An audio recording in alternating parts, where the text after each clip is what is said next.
Assalamualaikum warahmatullahi wabarakatuh. Shalom, Om Swastiastu, Namo Buddhaya, Salam Kebajikan.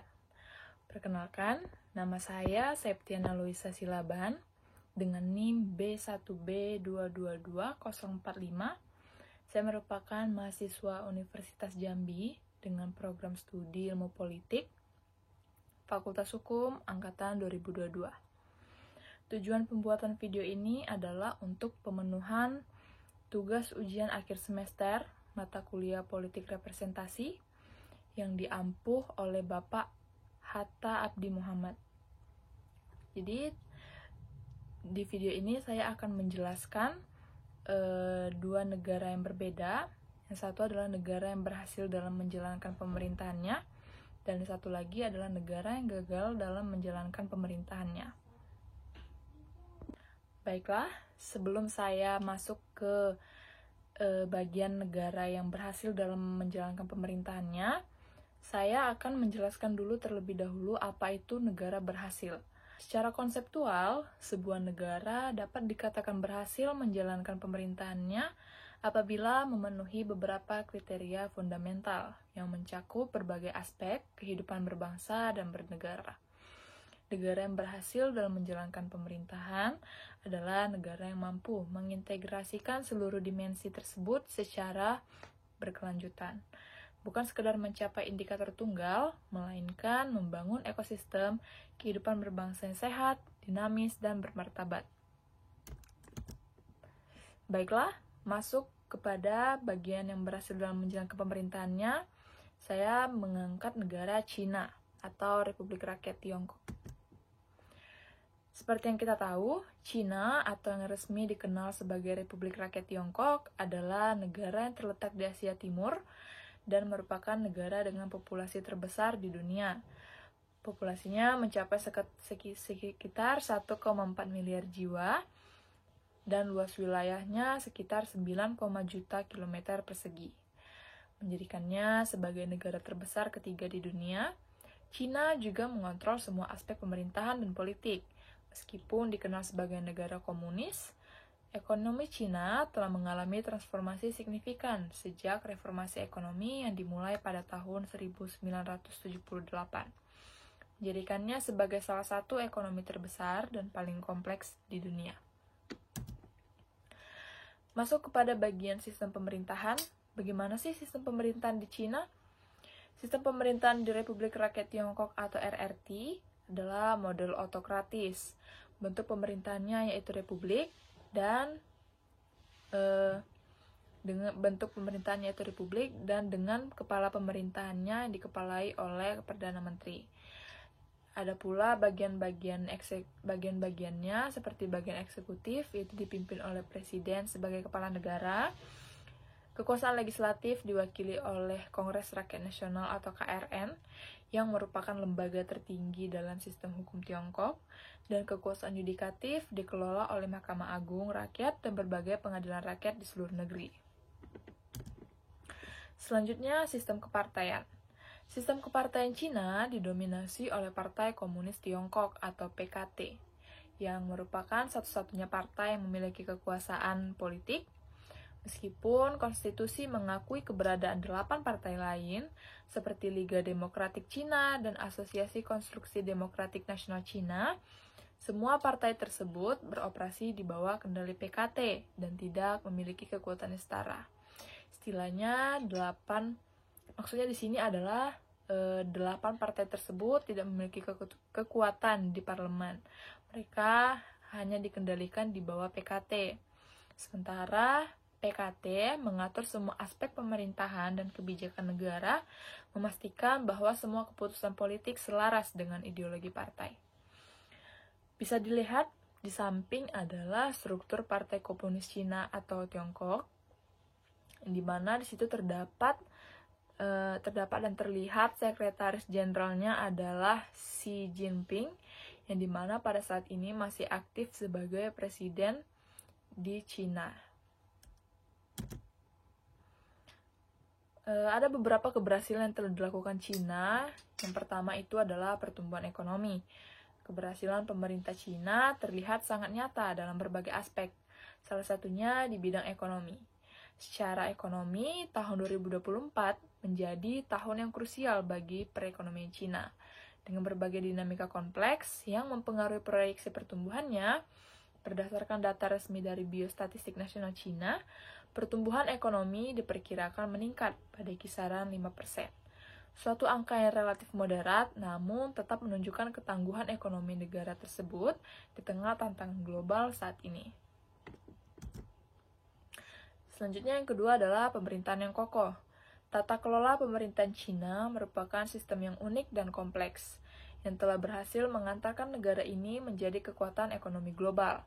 Salah satu kunci keberhasilan tata kelola pemerintahan Cina adalah kemampuannya dalam perencanaan pembangunan jangka panjang. Melalui rencana 5 tahunan yang komprehensif, mereka menerapkan pendekatan sentralistik yang memungkinkan pengambilan keputusan yang cepat dan efisien. Berbeda dengan model demokrasi liberal, Cina mengembangkan apa yang disebut sosialisme dengan karakteristik Cina, yang menggabungkan unsur-unsur ekonomi pasar dengan kontrol pemerintahan yang ketat. Selanjutnya, yang ketiga adalah kemajuan teknologi. Dalam bidang teknologi, pemerintah Cina secara sistematis mendorong inovasi melalui investasi besar-besaran dan dukungan komprehensif terhadap perusahaan teknologi nasional. Hasilnya, Cina kini menjadi pemimpin global di bidang teknologi 5G, kecerdasan buatan, dan teknologi antariksa. Perusahaan-perusahaan seperti Huawei, Alibaba, dan ByteDance telah menjadi pemain utama di kancah internasional, menunjukkan keberhasilan strategi pengembangan teknologi pemerintahan di Cina saat ini. Selanjutnya di bidang kesehatan. Keberhasilan lainnya terlihat pada bidang kesehatan, di mana respon pemerintah Cina terhadap pandemi COVID-19 silam yang telah kita lewati 5 tahun lalu, meskipun dahulu sangat kontroversial, namun menunjukkan kemampuan mobilisasi sumber daya yang luar biasa di negara Cina ini. Mereka berhasil membangun rumah sakit darurat dalam hitungan hari, melakukan tes massal, dan mengendalikan penyebaran virus dengan cepat melalui tindakan pembatasan sosial yang ketat. Strategi ini akhirnya berhasil menekan angka kematian dan penularan lebih cepat dibandingkan sejumlah negara lain. Yang kelima, ada keberhasilan dalam transformasi sistem pendidikan. Seperti yang kita tahu, transformasi sistem pendidikan Cina merupakan salah satu kisah keberhasilan paling spektakuler di era modern. Sejak awal reformasi pada tahun 1978, di bawah kepemimpinan Deng Xiaoping, Cina melakukan investasi masif dan sistematis dalam bidang pendidikan. Dengan visi mengubah sumber daya manusia menjadi modal utama pembangunan nasional, Cina melakukan investasi besar-besaran dalam membangun infrastruktur pendidikan. Ribuan sekolah dan universitas dibangun dengan standar teknologi tinggi. Itulah mengapa banyak sekali orang-orang yang ingin bersekolah di Cina. Hasilnya pun luar biasa. Kini Cina memiliki generasi yang terdidik dan siap bersaing di pasar global. Terdapat banyaknya jumlah insinyur, ilmuwan, dan peneliti terbesar di dunia. Mereka menguasai teknologi canggih dari artificial intelligence hingga eksplorasi luar angkasa. Tingkat melek huruf hampir mencapai 100% dan mobilitas sosial ekonomi sangat tinggi di negara Cina saat ini. Yang keenam, ada kebijakan sosial dan pengurangan kemiskinan. Pemerintah Cina berhasil mengurangi angka kemiskinan secara signifikan. Lebih dari 500 juta orang telah keluar dari kemiskinan sejak reformasi ekonomi dimulai. Kebijakan kemakmuran bersama bertujuan untuk mempersempit kesenjangan sosial dan meningkatkan kesejahteraan masyarakat secara keseluruhan. Yang ketujuh, ada keterbukaan terhadap dunia internasional. Cina terus mendorong keterbukaan terhadap investasi asing dan memperkuat hubungan perdagangan dengan negara lain. Ini termasuk reformasi regulasi untuk menciptakan lingkungan bisnis yang lebih baik bagi investor asing. Nah, masuk pada negara yang gagal dalam menjalankan pemerintahannya. Sebelum saya menjelaskan salah satu negaranya, saya akan menjelaskan terlebih dahulu apa itu negara gagal. Negara gagal merupakan kondisi sistematik di mana pemerintahan kehilangan kapasitas fundamental dalam menjalankan fungsi-fungsi dasar kenegaraan. Ini bukan sekedar persoalan krisis temporer, melainkan kegagalan struktural dalam memenuhi tanggung jawab utama terhadap warga negaranya. Negara gagal bukanlah kondisi statis, melainkan proses sistematik keruntuhan kapasitas pemerintahan. Ia mencerminkan kegagalan total dalam menjalankan fungsi-fungsi dasar negara mereka, membiarkan masyarakat terperangkap dalam siklus kemiskinan, kekerasan, dan ketidakberdayaan. Baiklah, negara yang akan saya jelaskan adalah negara Argentina. Sebelum saya menjelaskan mengapa Argentina disebut gagal dalam menjalankan pemerintahannya, saya akan menjelaskan terlebih dahulu. Argentina adalah sebuah negara yang terletak di bagian selatan benua Amerika Selatan, dikenal secara resmi sebagai Republik Argentina, yang memiliki luas sekitar 2.780.400 km persegi, menjadikannya negara terbesar ke-8 di dunia dan terbesar kedua di Amerika Selatan setelah Brazil. Bentuk pemerintahan di Argentina sendiri yaitu Republik Federal dengan struktur presidensial yang dimana presiden bertindak sebagai kepala negara dan kepala pemerintahan. Argentina juga memiliki parlemen yang dikenal dengan sebutan Kongres Nasional atau Congreso Nacional, dan sistem parlemen yang diberlakukan di negara ini adalah bikameral yang terbagi atas 2 kursi utama, yaitu Senat dan Dewan Perwakilan. Permasalahan yang ada di Argentina, permasalahan di negara Argentina yang saat ini sering kita dengar adalah terjadinya krisis ekonomi. Pada dekade 1980-an, menjadi titik nadir pertama krisis ekonomi Argentina. Hiperinflasi yang ekstrim mencapai ribuan persen per tahun, melemahkan total sistem ekonomi dan politik. Pemerintahan silih berganti tidak mampu mengatasi krisis yang semakin menurunkan kepercayaan masyarakat terhadap institusi negara. Maksudnya di sini adalah pemerintahan dari tahun ke tahun yang memimpin tidak mampu mengatasi krisis inflasi tersebut, sehingga berkurangnya kepercayaan masyarakat terhadap institusi negara. Lalu, puncak kegagalan pemerintahan tercermin dalam krisis ekonomi terparah pada tahun 2001 sampai 2002, di mana pada saat itu terjadi beberapa hal. Yang pertama, negara dinyatakan bangkrut. Yang kedua, terjadi penarikan massal simpanan dari bank. Yang ketiga, pengangguran mencapai 25%. Yang keempat, 5 presiden berganti dalam waktu kurang dari 2 minggu. Dan yang terakhir adalah demonstrasi besar-besaran yang dilakukan oleh masyarakat setempat. Lantas, apa penyebab yang telah dilakukan sehingga Argentina disebut sebagai negara yang gagal dalam pemerintahannya? Baiklah, dari yang saya dapatkan, ada beberapa hal yang menyebabkan mengapa Argentina bisa disebut sebagai negara yang gagal dalam menjalankan pemerintahannya. Yang pertama adalah krisis ekonomi berkelanjutan. Seperti yang kita tahu tadi, Argentina mengalami inflasi yang sangat tinggi, mencapai 276% pada tahun 2024, menjadikannya salah satu yang tertinggi di dunia.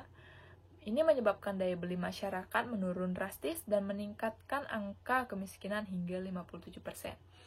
Bisa dilihat di data samping ini, di mana pada Januari 2024, inflasi di Argentina meningkat sebesar 25%. Data ini saya dapatkan dari National Statistic Agency, Central Bank atau Bloomberg. Kegagalan yang kedua adalah kegagalan pembayaran utang.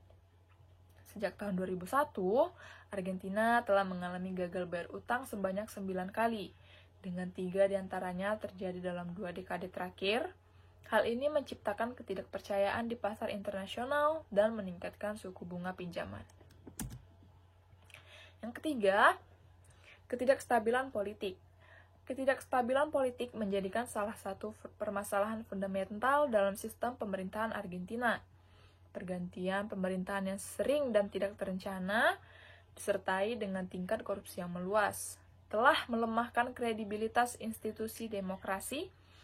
Sistem pemerintahan yang rapuh ini membuat sulit untuk mengimplementasikan kebijakan jangka panjang yang koheren dan berkelanjutan. Selanjutnya yang keempat ada kebijakan ekonomi kontroversial, di mana pada tahun awal 2024 kemarin, Presiden Javier Milei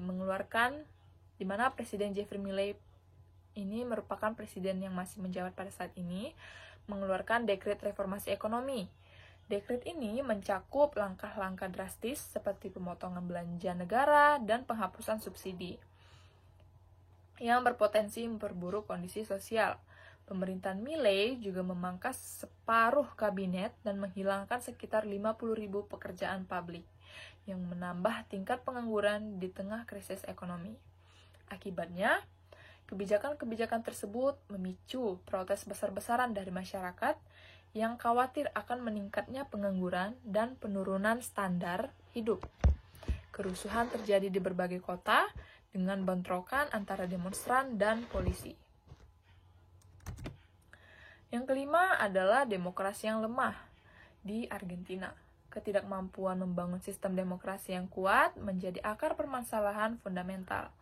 Pergantian pemerintahan yang tidak stabil, polarisasi politik yang tajam, dan lemahnya mekanisme check and balance telah mencegah Argentina untuk mengembangkan institusi demokrasi yang sehat. Setiap pergantian pemerintahan cenderung membawa agenda baru yang bertentangan, bukan melanjutkan pembangunan jangka panjang. Itulah mengapa Argentina sangat sulit untuk keluar dari tantangan inflasi dari dulu hingga sekarang. Karena setiap pergantian pemerintahan, mereka cenderung membawa agenda baru yang bertentangan dan tidak berhasil, dan bukan melanjutkan pembangunan jangka panjang. Kegagalan keenam adalah kesenjangan sosial. Kesenjangan sosial yang ekstrim semakin memperparah situasi. Ketimpangan ekonomi yang tinggi telah menciptakan jurang pemisah antara elit politik dan mayoritas masyarakat. Sekitar 40% penduduk hidup di bawah garis kemiskinan, sementara segelintir elit menguasai mayoritas kekayaan nasional. Kondisi ini menciptakan ketegangan sosial yang berkelanjutan. Akumulasi dari berbagai kegagalan ini telah mengubah Argentina menjadi contoh klasik dari negara yang gagal. Sebenarnya juga banyak negara-negara gagal dalam menjalankan pemerintahannya, namun Argentina juga termasuk salah satunya. Meskipun memiliki potensi sumber daya alam yang melimpah, tenaga kerja terdidik, dan warisan budaya yang kaya, dan juga misalnya seperti sepak bola yang terkenal, dan seperti kita tahu adanya hebatnya sepak bola di sana, Argentina tetap terjebak dalam siklus krisis berkepanjangan. Pemulihan membutuhkan komitmen total untuk reformasi menyeluruh di semua aspek kehidupan berbangsa yang tampaknya masih jauh dari pencapaian. Dari contoh pemerintahan Argentina ini adalah peringatan tentang pentingnya perencanaan jangka panjang dan konsistensi dalam kebijakan pemerintahan. Negara ini menunjukkan bahwa tanpa arah yang jelas dan kepemimpinan efektif, potensi besar bisa terbuang dengan sia-sia. Dari yang telah saya jelaskan tadi, dari negara yang berhasil dalam menjalankan pemerintahannya seperti Cina yang berhasil dalam kebijakan-kebijakannya, serta Argentina yang sampai saat ini masih belum bisa keluar dari keterpurukannya, dapat saya tarik kesimpulan perbandingan antara negara Cina dan negara Argentina menunjukkan bagaimana kebijakan pemerintah dan stabilitas politik dapat mempengaruhi perkembangan suatu negara. Negara Cina berhasil membangun kekuatan ekonominya melalui reformasi yang strategis dan sistem pemerintahan yang efisien, sehingga mereka berhasil menciptakan masyarakat yang berkualitas dan juga negara yang maju hingga saat ini.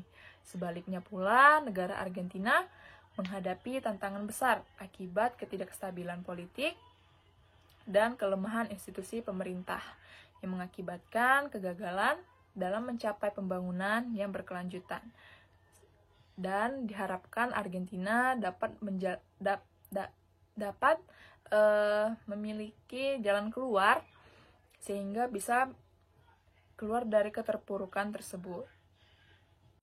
Baiklah, kita telah sampai di ujung akhir video. Semoga apa yang saya jelaskan tadi dari awal hingga akhir tentang negara yang berhasil menjalankan pemerintahannya dan negara yang gagal dalam menjalankan pemerintahannya dapat menjadi ilmu baru dan jadi pengetahuan baru untuk teman-teman semua yang menonton video ini, dan juga dapat bermanfaat bagi teman-teman sekalian. Dan juga untuk tugas pemenuhan ujian akhir semester ini, jika ada salah dalam penyampaian dan salah data dalam penyampaian saya tadi, mohon maaf. Jika ada keliruan juga saya mohon maaf. Saya Septian Laban mengucapkan terima kasih dan sampai jumpa.